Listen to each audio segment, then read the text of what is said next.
Okay, well, welcome everyone to this talk by David Vine on the refugee population created by the post-9/11 wars.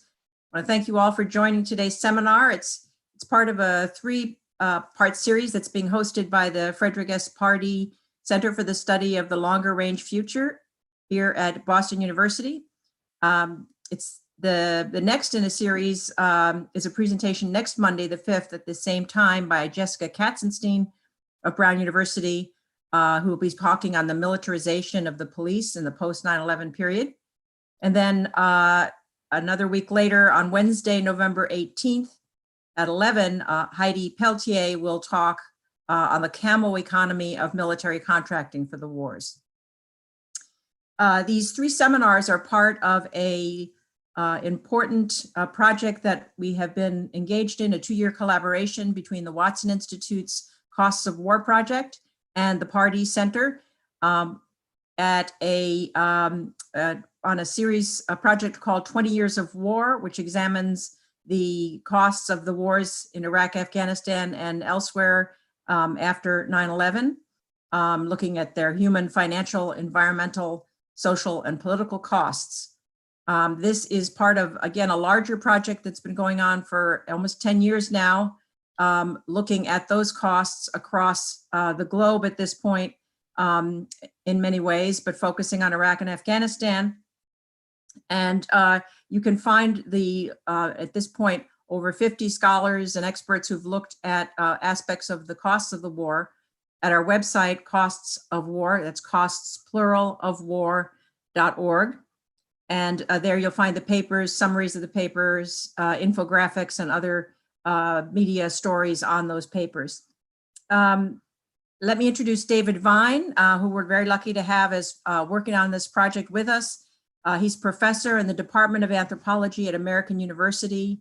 He's a public intellectual and an activist who's the author of a number of highly regarded books on US military basing around the world and US military history. His newest book is out in just a couple of weeks in October, is The United States of War, A Global History of America's Endless Conflicts from Columbus to the Islamic State. His talk today is called Creating Refugees, Displacement Caused by the Post-9/11 Wars. David will talk for about 20-25 minutes, and then we'll move to questions. We welcome questions from our audience via the live chat feature on YouTube, and you could also tweet questions to us at BU Pardee Center, BUPARDEE Center, all one word. Thank you very much for joining us, David, and we'll look forward to your presentation. Thank you so much, Kathy. I feel really lucky to be here, and thank you to everyone who's joining us. Wherever you may be, I hope you are all as well as can be in this time. I am going to try to move through these slides and through my presentation relatively quickly because I think Kathy, we're excited to engage in a conversation and discussion about the findings of this research that I was lucky enough to conduct with the Cost of War Project and with a group of others. I do want to thank all the people associated with the Cost of War Project, as well as John Prendato and the Pardee Center and Boston University for arranging this and hosting us today. I also want to thank and give credit to the co-authors of this report, the Creating Refugees report, Calla Kaufman, Catalina Corey, Madison Lovatz, Helen Bush, Rachel Leduc, and Jennifer Waka, who are all fantastic. I am, for the most part, when I'm speaking about our findings, I'm speaking on behalf of all of us. I should say toward the end, I'm going to focus on some policy proposals that I see as deriving from our findings, but in that case, I'm only speaking for myself. Let me just start with the big picture. Our report, our Creating Refugees report, has found that the post-9/11 wars, 8 of them in particular, the 8 most violent post-9/11 wars that the United States government has been engaged in since 2001, have displaced a conservatively estimated 37 million people. 37 million people. Again, 8 wars: Iraq, Afghanistan, Pakistan, Yemen, Somalia, Libya, Syria, and the Philippines. Again, I'll go into more detail. I'll go into detail a bit about our methodology and would be happy to answer questions. But I do want to pause for just a moment on this total figure of 37 million displaced, because in many ways, our lives, many of our lives are swimming in numbers and figures right now, often important figures, important statistics about COVID, about the election. For a moment, Kathy and I debated whether we would turn this into a presidential debate style event, but we thought that wiser not to. But 37 million, much more seriously, it's a relatively unfathomable number. It's difficult to conceive of what 37 million people displaced actually means. And our report encourages people to try to wrap their minds around what that means, what it means to be displaced for a single individual, for a single family, for a single community, as well as what this massive total figure actually means. Let me back up for a second, because for me, and I think for many people I'm sure watching and listening today, displacement is very personal. I am the grandchild of displaced people, the grandchild of refugees who fled Nazi Germany shortly before World War II. Displacement is also personal for me because I've been working with a group of displaced people, the Chagosian people, for now more than 19 years. Rita Banku is one of thousands now members of the Chagosian community who are living in exile. They're living in exile because of a US military base on Diego Garcia. Diego Garcia is not the Mexican artist who's married to Frida Kahlo, as sometimes they are confused. Diego Garcia is a small and very isolated island in the middle of the Indian Ocean, halfway between Africa and Indonesia. The island is now a major US Air Force and Navy base. The base has played key roles in the wars in Iraq and Afghanistan, among other post-9/11 wars that are the subject of our work today and the subject of the Cost of War Project's work more broadly. The Chagosian people are the original indigenous inhabitants of Diego Garcia and the Chagos archipelago.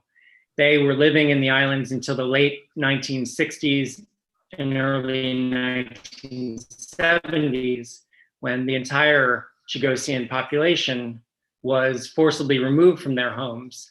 At the start of the construction of the base on Diego Garcia, the Chagosians were displaced about 1,200 miles away, 2,000 kilometers away, to the western Indian Ocean islands of Mauritius and the Seychelles. And the Chagosians have been the subject of some of my work, and I've worked with the Chagosians now for 19 years, as I said. Working with them has also inspired me to be interested more broadly in refugees and displaced people.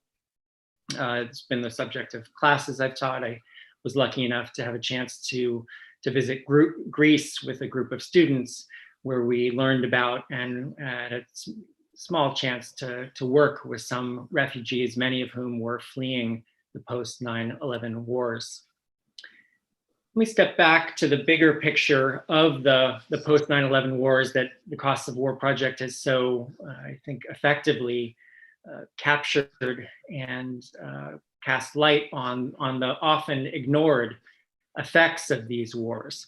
This is a map from the Smithsonian magazine detailing different elements of the post-9/11 wars, where the war on terror has been fought, as well as where other elements of the war on terror have taken place. Some 80 countries around the world are in one way or another part of the US war on terror since 2001.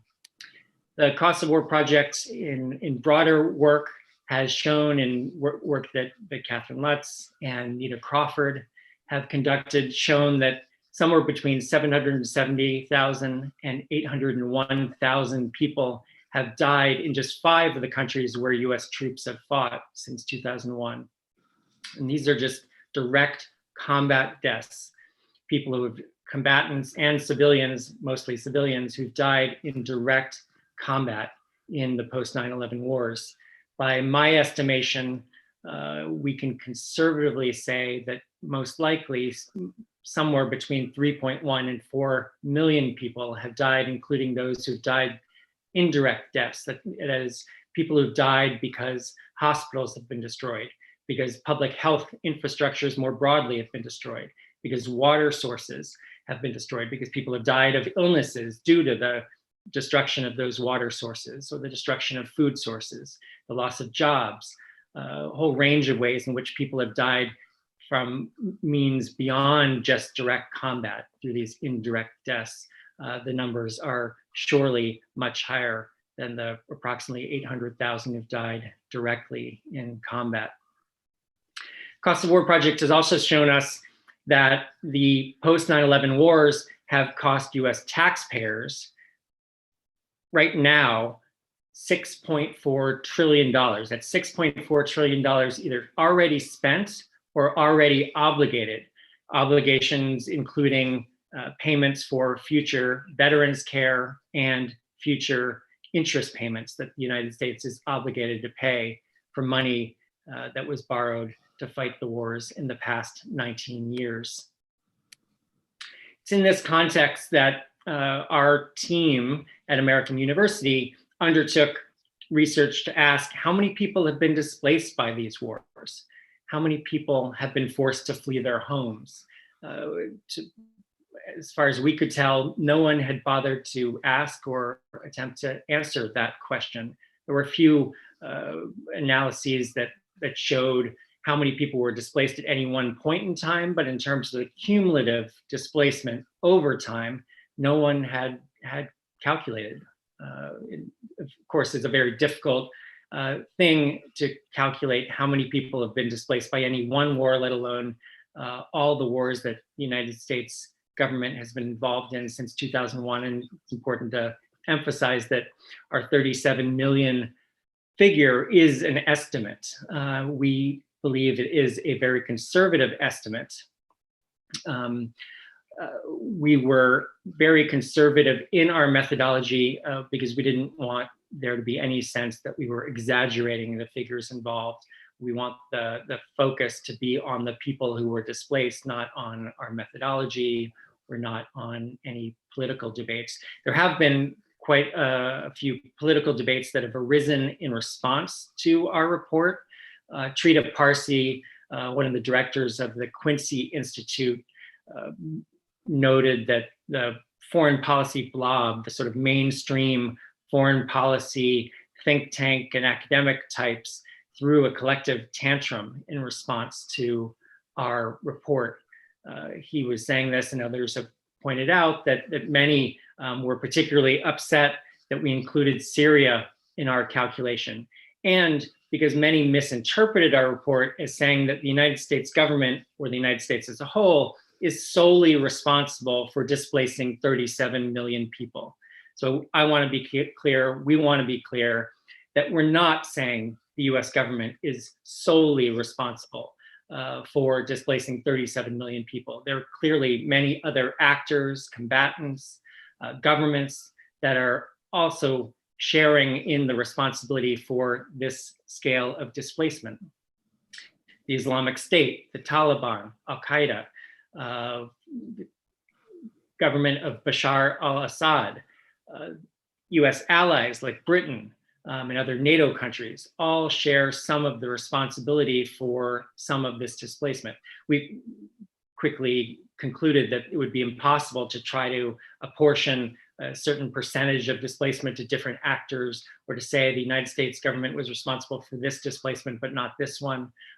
Displacement, like pretty much every phenomenon in the world, is a hugely complicated one, and one can never identify a single cause behind the displacement of a single individual or a single family or community. There are always many causes.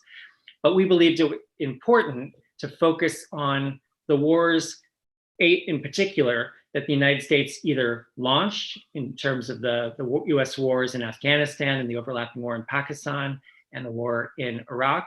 So the wars the US launched or escalated, that is the wars in Libya and Syria, or wars in which the United States government has been a major combatant, the wars in Somalia, Yemen, and the Philippines. Again, happy to go into more detail about our methodology in the question and answer and discussion portion of our session today. But again, I think it's important to focus on this 37 million displaced. And as I mentioned, it's a conservative estimate. Using different assumptions, the actual total number of displaced in these wars may be somewhere between 41 and 59 million people displaced. And just to give people a little bit of context for how large 37 million alone is, 37 million alone is about the size of the state of California. 37 million is about the size of the residents of Virginia and Texas combined, or the entire population of Canada. 37 million displaced is more people displaced than in any war since the beginning of the 20th century, with the exception of World War II. Any war with the exception of World War II. And if the larger figure of 41 to 59 million is closer to the true number displaced, that actually would rival the scale of displacement during World War II.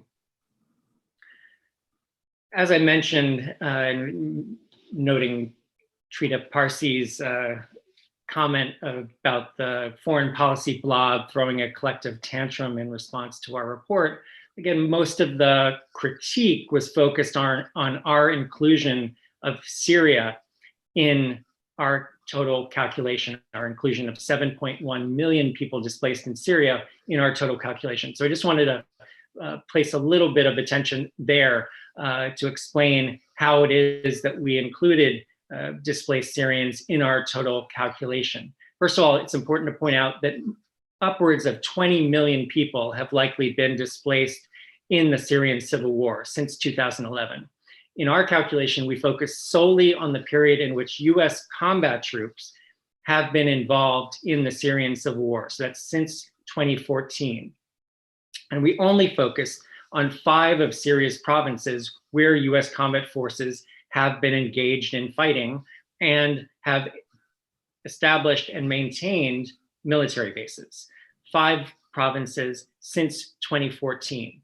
We could have gone back farther to include the period during which the US government supported Syrian rebel forces. That's at least since 2013. Some would argue that we should include all of the displaced in Syria, given the role of the US wars in Iraq and Afghanistan in destabilizing the entire Middle East and playing at least some causal role in the Syrian civil war, as well as the role that the US war in Iraq played in creating the Islamic State, which of course has been so central to the war in Syria. But rather than include all of those displaced from Syria, we were more conservative, probably including only about a third of the total displaced from Syria, in and from Syria. That is 7.1 million as part of our larger 37 million figure. It's important to point out too that our calculation and our methodology allows you to disagree with us about Syria or about our inclusion of any of the countries in our total calculation. You can simply omit them and come up with your own calculation based on our figures. If you focus on Afghanistan and Iraq alone, the total reaches 14.5 million people displaced since 2001. 14.5 million people displaced since 2001 in just Afghanistan and Iraq. And this total is larger than the number displaced in any war or conflict since the start of the 20th century, with the exception of World War II. More than displaced in World War I, more than displaced in the partition of India and Pakistan, more than displaced in the US wars in Southeast Asia, among many others.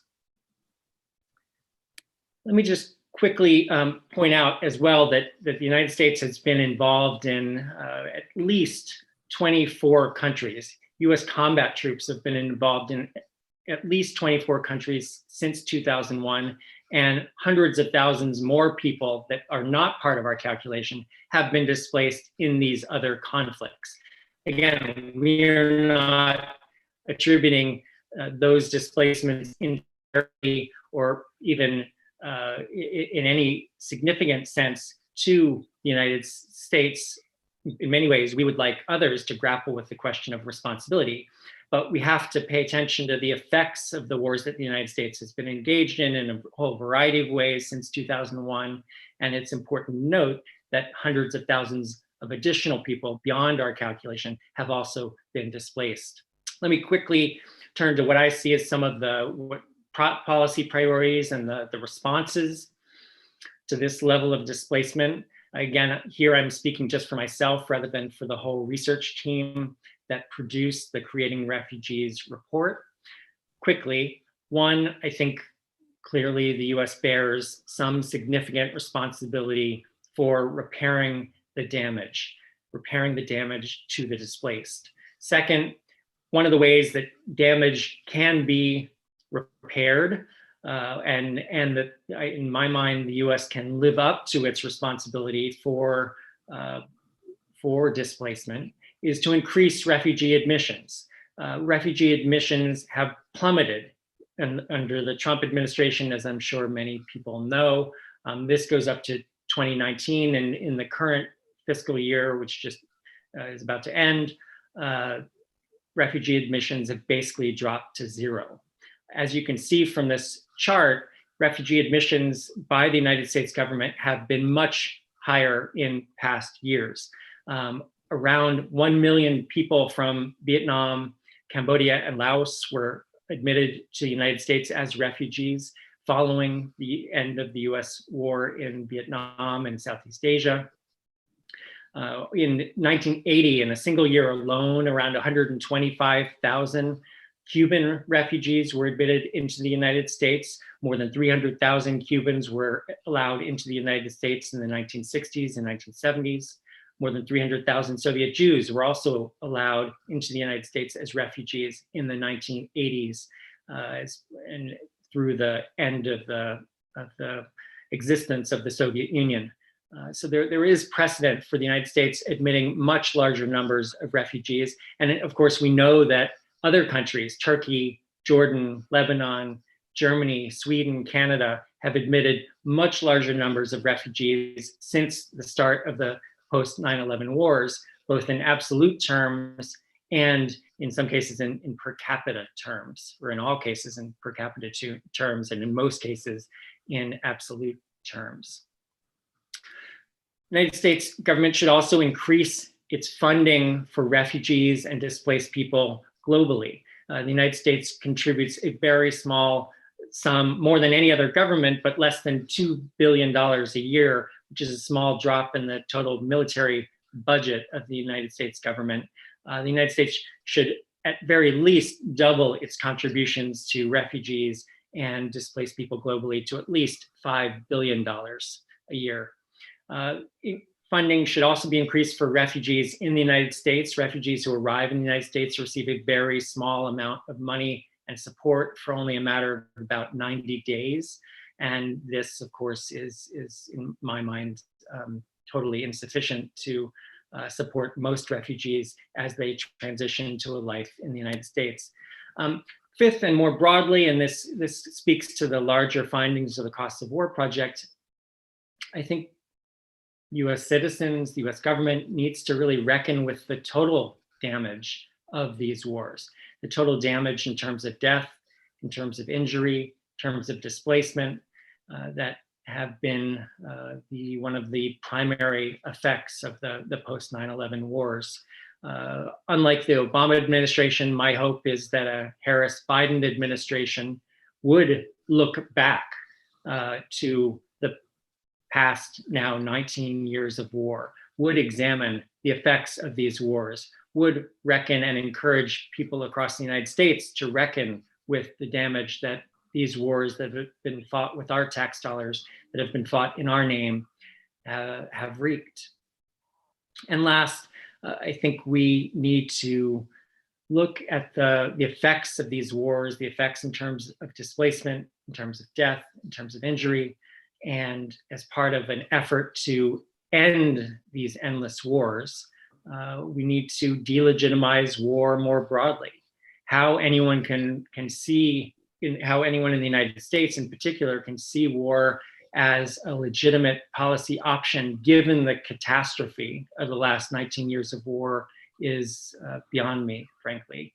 And of course, as part of this, we also need to ensure that the United States doesn't engage in any new wars.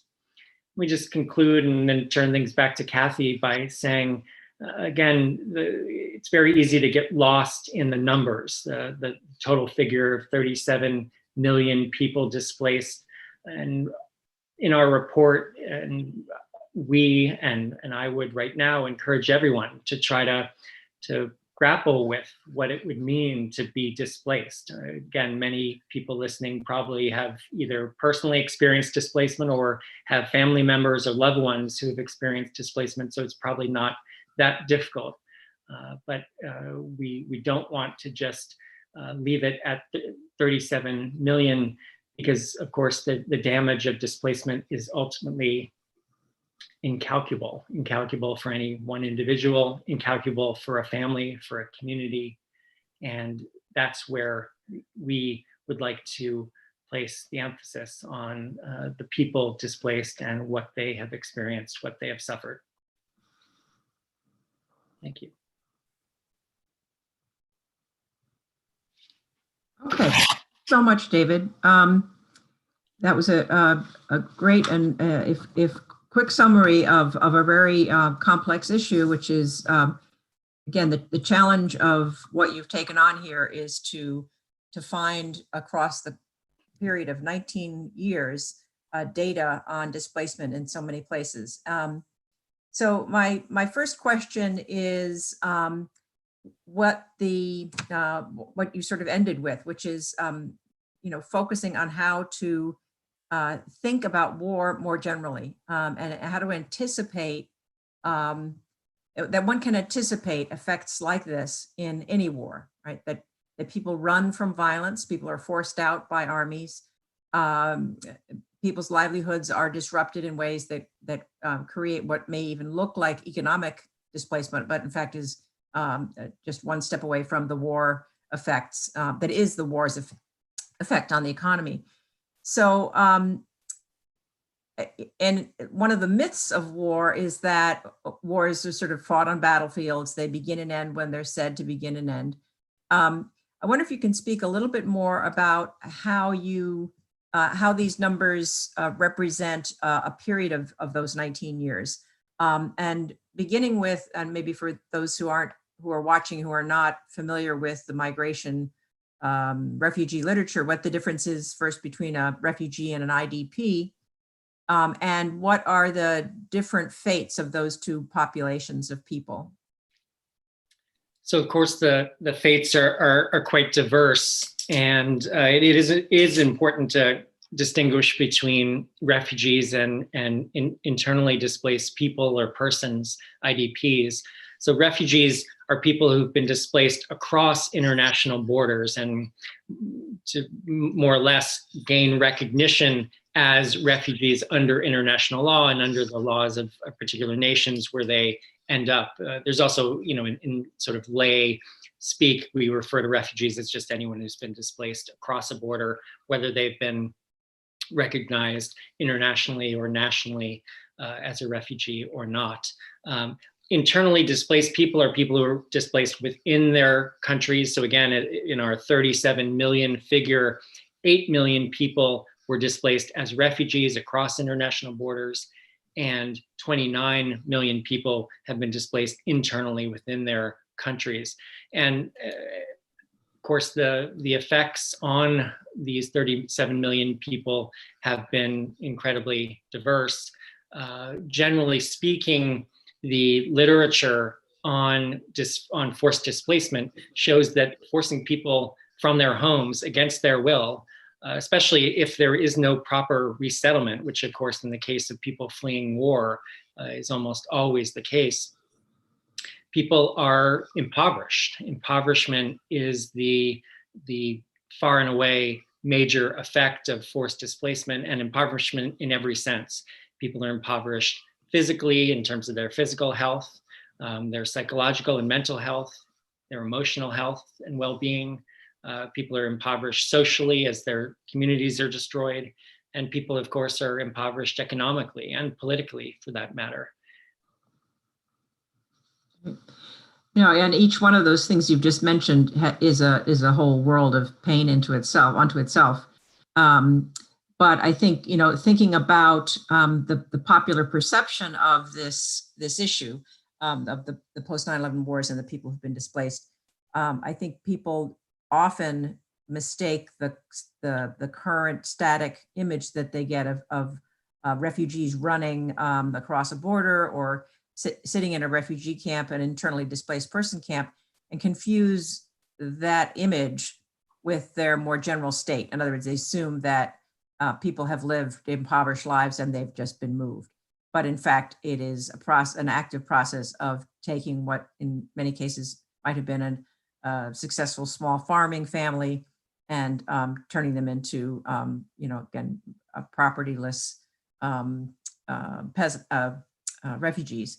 So that's in terms of taking that number and making it real. I think what's important is looking at some of these popular perceptions of what the effects of the war have been on the populations.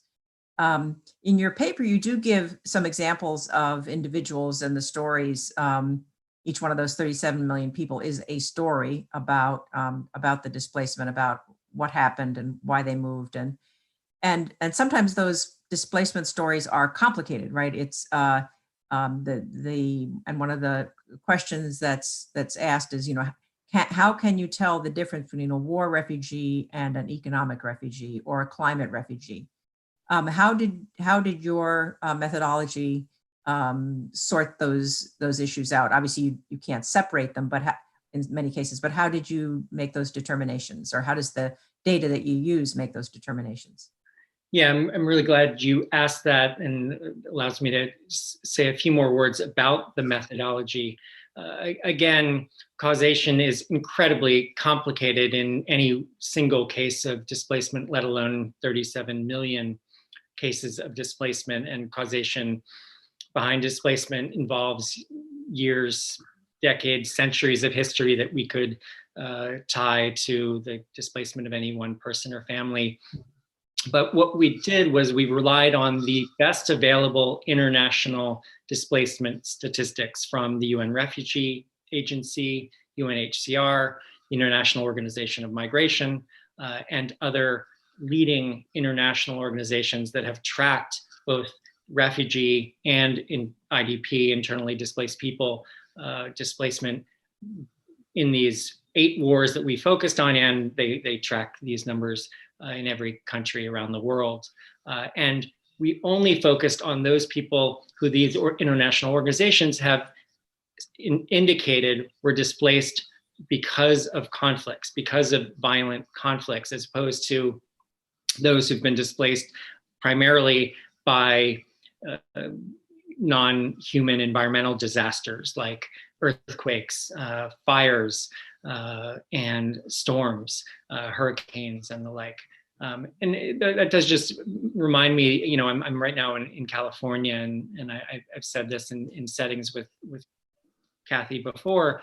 But at this time when there are fires ravaging the west coast of the United States, one might think and one might hope that it would be easier than ever, sadly, in a certain sense, for people in the United States to understand and grapple with what it means to have to flee one's home, as thousands of people have been forced to flee their homes in Oregon and Washington and in California. But it is also important to note the differences in these 8 wars. People have, of course, fled violent conflict. They've fled drone strikes, they've fled artillery fire, they've fled ethnic cleansing, they've fled rape, they've fled a whole range of violence that has forced them to flee for their lives. Yeah, I mean, our own experience is often just doesn't prepare us, those of us who've never experienced that kind of violence. But you do raise an important issue that one of the audience members asks, which is, it's just, it says 37 million refugees is a staggering number. Why isn't this on the news all the time? Bringing this to the consciousness of the public would bring pressure to curtail military action. And I wonder if you wanted to respond to that notion that this data is shocking and new in terms of putting together. I mean, the data's been there, right? The UN has been collecting this data, but this is new, and it has been on the news. Your report was published and reported on in the New York Times when it first came out, and a whole number of different media outlets around the world. But why do you think it hadn't been reported up to this point, or calculated and reported up to this point? Yeah, a very good question. And thank you for the question from the audience member. We have been heartened that the report and the 37 million displaced figure has gotten significant attention since our report was published earlier in September. But I think the lack of attention to the displacement in these wars, the lack of attention to the death and injury that has been suffered in these post 9/11 wars speaks to many dynamics, speaks to the lack of, in the United States in particular, focusing on the United States in particular as a US citizen, speaks to the lack of attention in the US media, generally speaking, to anything that goes on outside the United States. It speaks to, especially in recent years, the ways in which the US wars, these endless wars, have fallen into the background of the consciousness of most people in the United States. I think it also speaks to racism. The fact that the people displaced in these wars have been people of color. And if they had been seen as white, there might be far more attention. And I think we can point to some cases where the suffering or the displacement or the deaths of white populations around the world have garnered more attention. Terrorist attacks in Britain, for example, and other parts of Europe being one example. But it's our hope, as part of the Costs of War project, the work that the Costs of War project has now been doing for more than a decade. It's our hope that we can help bring more attention to the human damage that these wars have inflicted on literally tens of millions of people around the world. Yeah, one of the other things that you mentioned in opening was your work with the Chagosian people.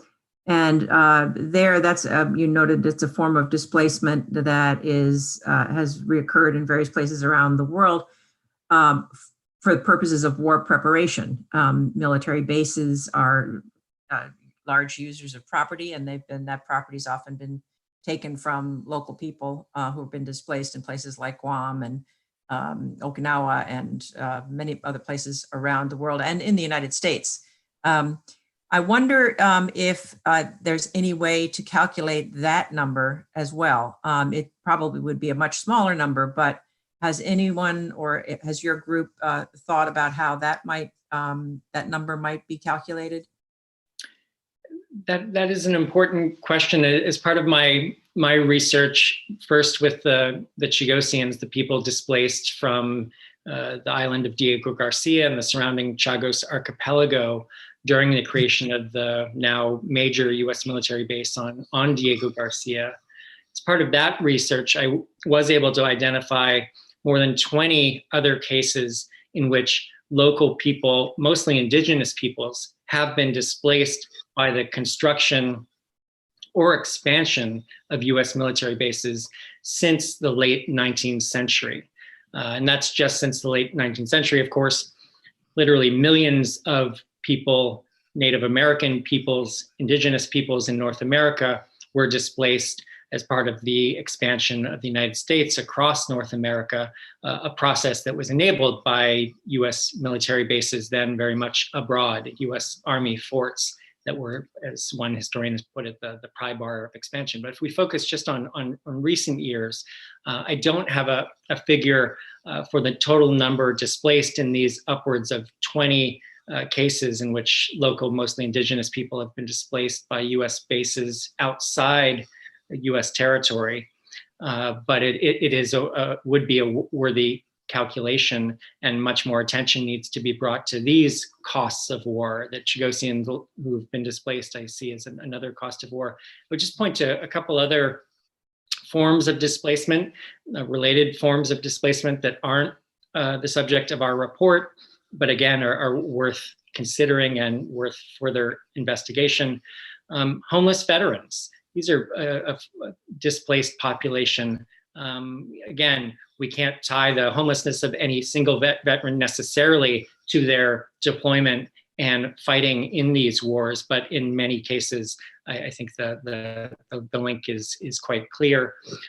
Central American refugees, I very much consider those fleeing Central America and attempting to enter the southern border of the United States as, by and large, refugees and the result of US foreign policy and military policy decisions from the wars of the 1980s, the bloody civil wars in Central America that the US government supported and fueled in so many ways.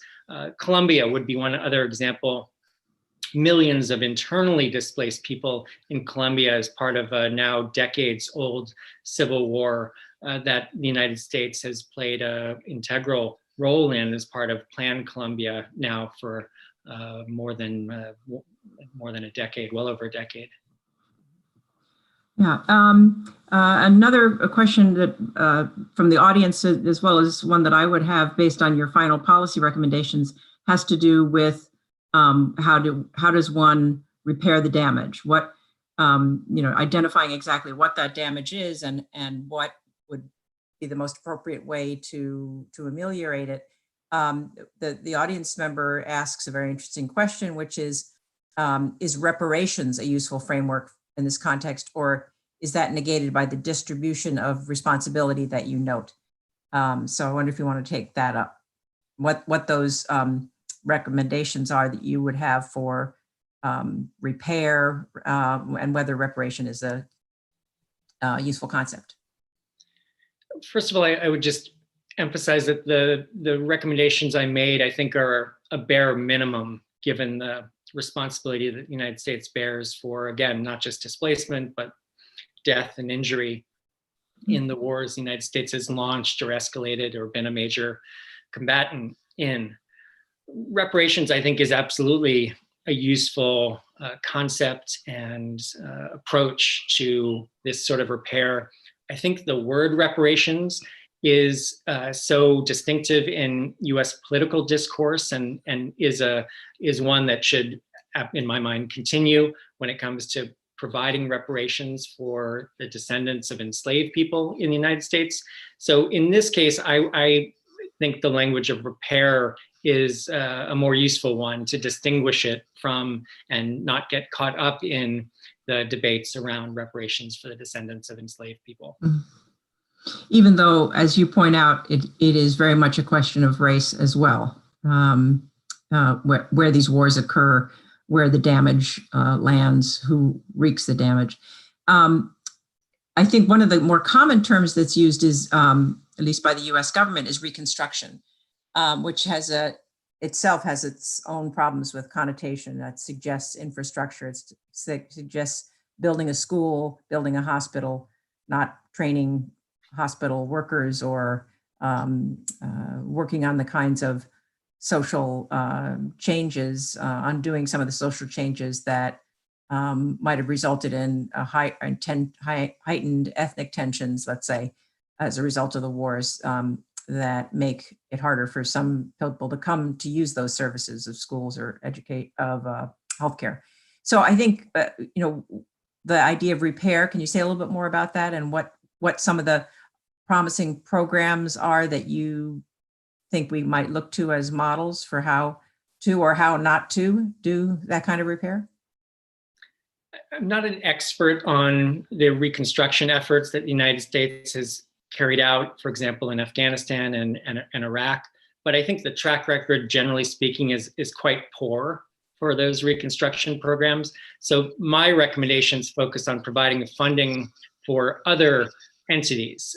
First and foremost, for the UN Refugee Agency, the UNHCR, and for other international organizations providing support for displaced people. I think, again, the US government, sadly, has been such a disruptive and destructive force in these countries that to fund US contractors would most likely be the recipients of such funding would be a serious mistake. And instead, I think there are international organizations with far better track records, far from perfect track records, I should say, but far better track records, and that would be a much better use of US funding, as well as just providing money directly to refugees in any fashion that's possible. Okay, we have a whole series of other questions coming in. One of them here is that asks whether there's a way to share the effects of the post-9/11 wars in classes, in presumably college or high school classes. I know you've spent some time thinking quite a bit about how to teach war, and teaching war refugees is one obviously very important aspect of that you'd now have a lot to say about. Can you speak to that, the relevance of this kind of research to teaching, given the kinds of things that you've said about, how difficult it is to fathom what this means? How do you communicate, again, whether in a classroom or elsewhere, what this truly means? When, again, often the media will pick up on the number because the number is, it has a sort of facticity, has a realism to it that and an importance to it that an individual story is often not accorded. But those individual stories bear all of the information about what's really involved in displacement. So yeah, can you speak a little bit more to that question about teaching Sure. refugee in a sense? Absolutely. I think anything anyone can do as a teacher in any setting, at any level, in a school or outside of school, anything anyone can do to highlight the voices of refugees, even individual refugees, is a worthwhile endeavor. I will make. And your paper does have some footnoting with examples that people could go to. It does, and I will make this presentation available on my website, which is David Vine, my name, davidvine.net, davidvine.net, and perhaps we can do it at the Cost of War Project as well. But I think it is important to both highlight the voices of individual refugees and the larger context, of course, and doing both is critical. I guess just personally, I also point to something actually as so much of my career, people should know, is thanks to and due to the support of Catherine Lutz in a whole variety of ways now, going back to when I was in graduate school. But thanks to her, I was able to write an article in the journal Radical Teacher that makes all its articles available for free online, and it's on my website as well. I wrote a series of suggestions about teaching about war, again, teaching at any level from elementary school to college and graduate school. And there I point to a few ways in which we can teach about the displacement that is, of course, such a fundamental dimension of the damage that war inflicts. Maybe you could throw that, we can get that website, that web address on this presentation as well at the end here for those who want to explore that, those set of suggestions. Okay. Another question that's being asked is, again,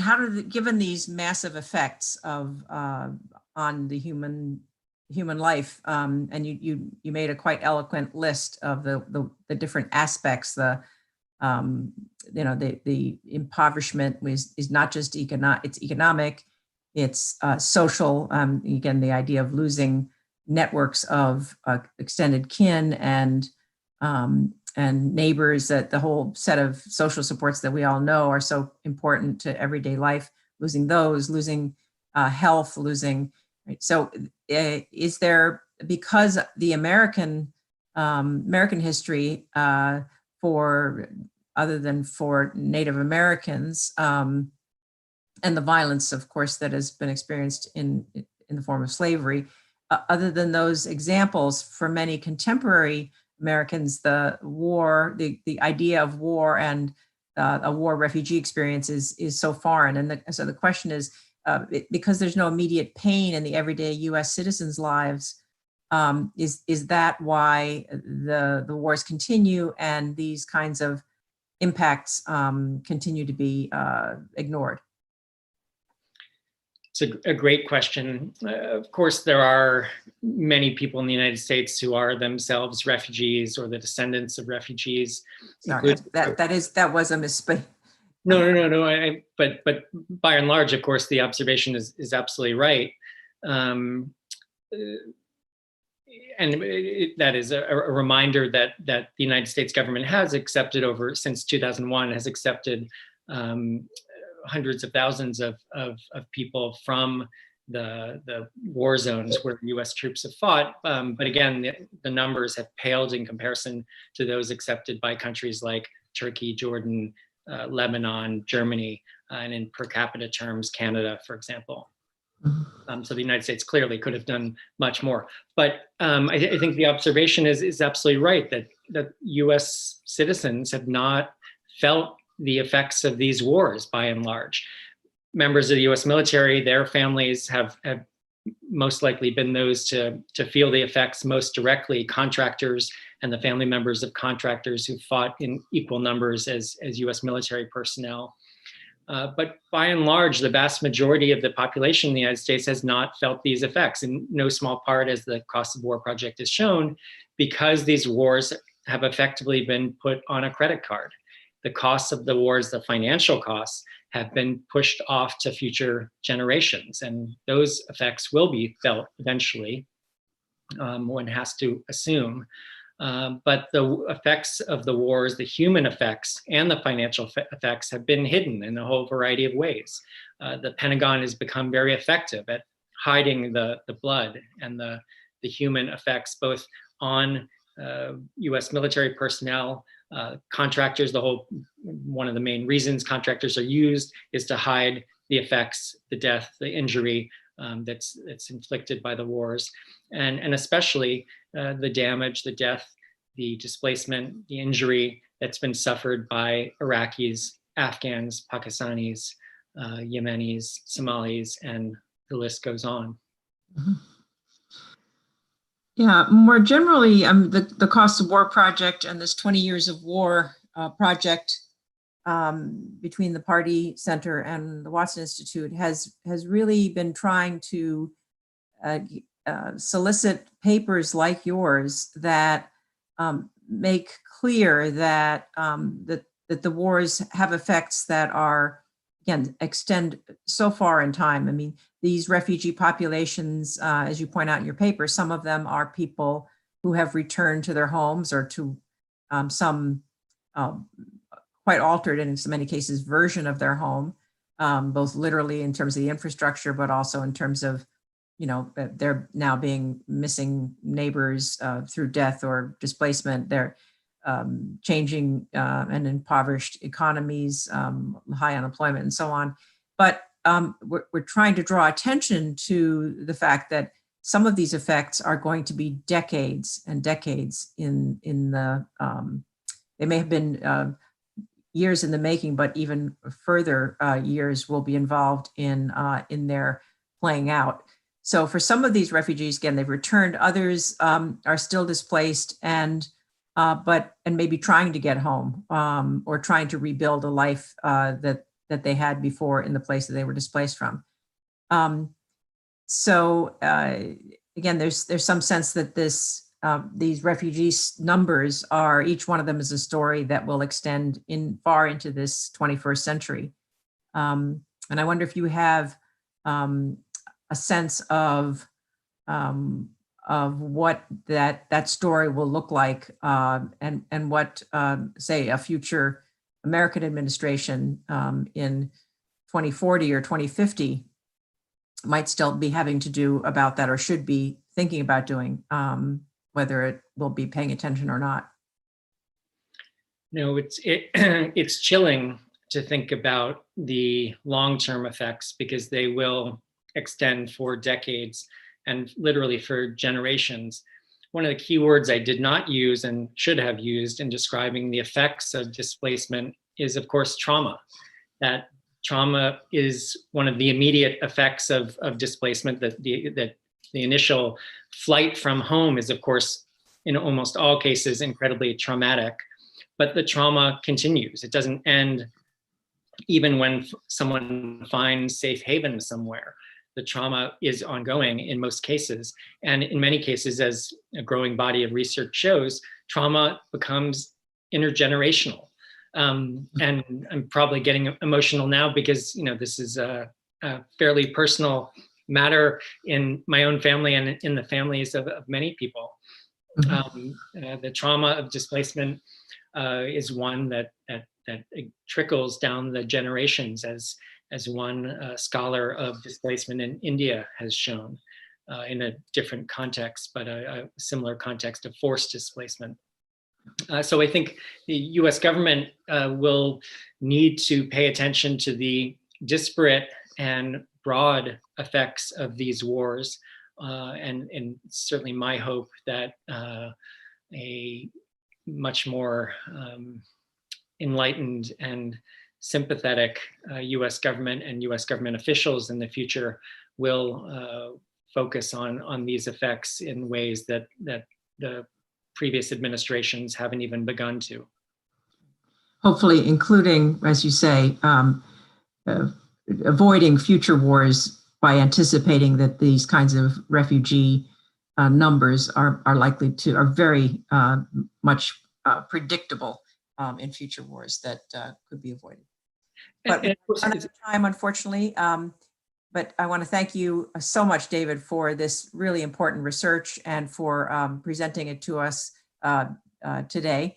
I want to remind folks that, and I'm sure David would be happy to respond to further questions. There's some more in our feed here, that you've let them know where to find you, and I've let them know where to find the Costs of War website, costsofwar.org. And we look forward to our next couple of speakers in this series, Jessica Katzenstein next Monday, and Heidi Peltier on the 18th. So again, thank you so much, David Vine, for this presentation, and thank you to the audience for being with us today. Thank you, Kathy. Thank you, everyone.